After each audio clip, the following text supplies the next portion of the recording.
Hello everybody, it's Chibi, and today, as requested, I'm going to be bringing you another anime review on Terra Formars Episode 7. Now, I'm going to tell you, I'm quite pleased. I am very pleased that, once again, for the most part, this was uncensored. Because this episode, I want to be honest, was really freaking good. Oh, I actually really had fun watching this episode. Seeing my boy, Sylvester, kicking ass. Oh, dude, Sylvester, man.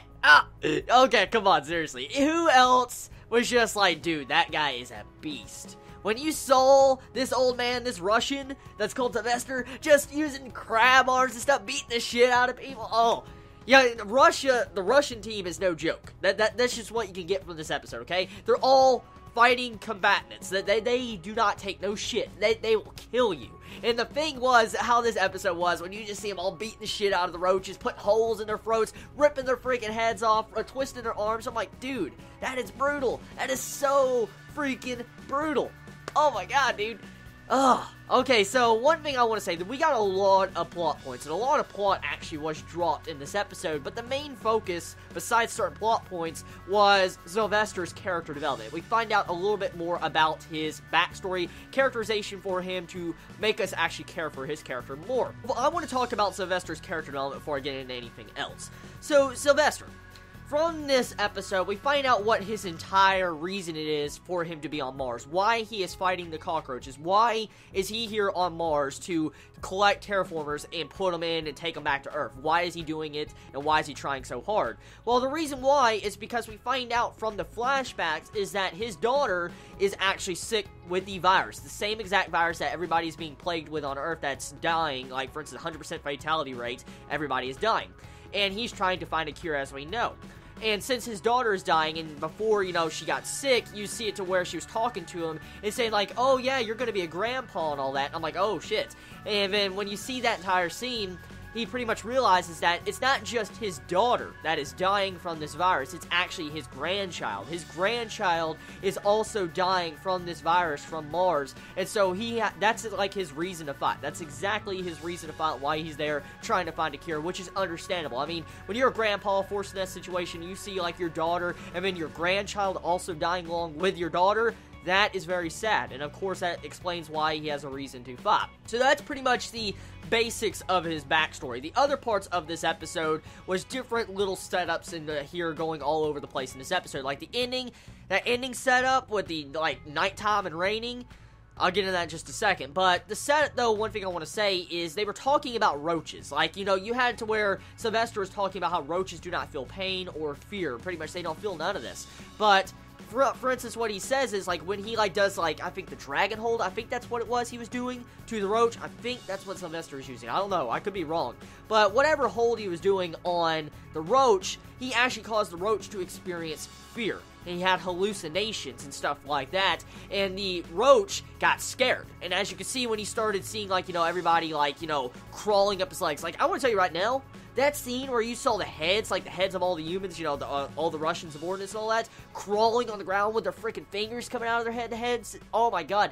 That was disturbing as fuck. Holy shit. Like, I remember reading that in the manga, but I don't remember it being kind of like that. Like, I don't know. Maybe it's because I blocked that image out because it was just that freaking disturbing, but holy crap. The finger heads, that was, oh. Like, when they start coming out of his eyes, like, and his mouth and all that, you just see fingers coming out of his mouth. Oh, damn, dude, that's enough to put the fear of God in anyone. Holy hell. I actually feel kind of bad for that roach a little bit, for him to experience something like that. And so, with this episode, we actually get hints that roaches could actually experience fear, or they actually can tell that humans are very scary from Sylvester's, you know, words, from quoting him.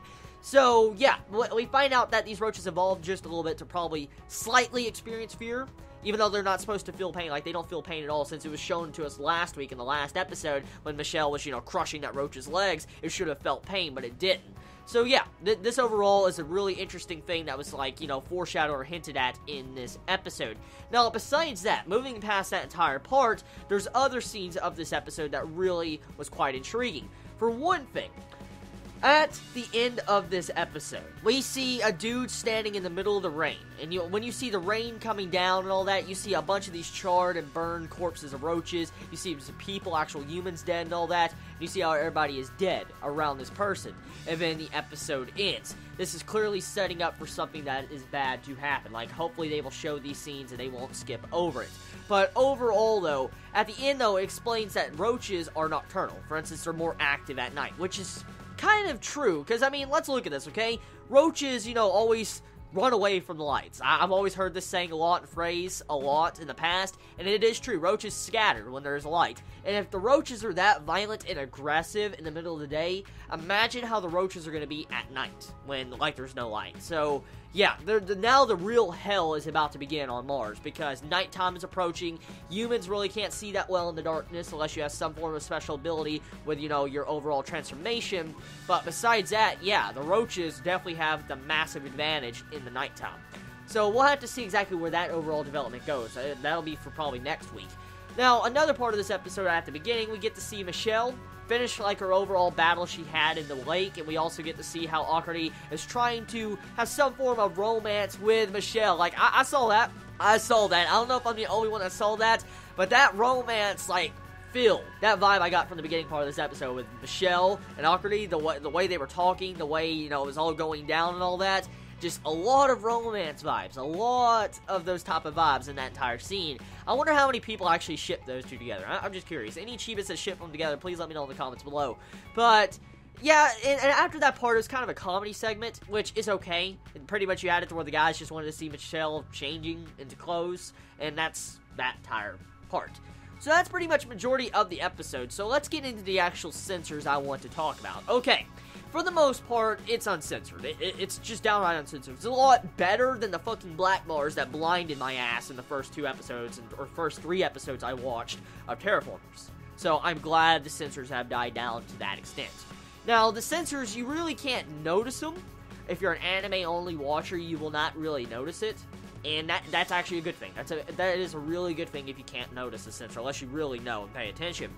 The way they angled the heads in this episode, like the way the heads, when you saw the roach have the hallucination and all that, the way the heads were shown kind of halfway off screen, or they didn't show the bottom of the neck, that was a form of censorship. They definitely censored that, because they were supposed to show the full heads and detachments and stuff. I remember in the manga, in the hallucination, you were supposed to see that type of, detachment from the body. So yeah, they definitely censored those scenes, but it was less obvious compared to the earlier censors of Terra Formars. So I'm completely fine with that. I'm fine with those type of censors, as long as if it's not so aggressive with its censorship. But yeah, that's pretty much this episode of Terra Formars. A very good episode for the most part. Progression is solid, not perfect, but it's solid. So tell me your thoughts in the comments below. I love you all so much. You have a wonderful day or night wherever you live. Please be safe. Chibi out.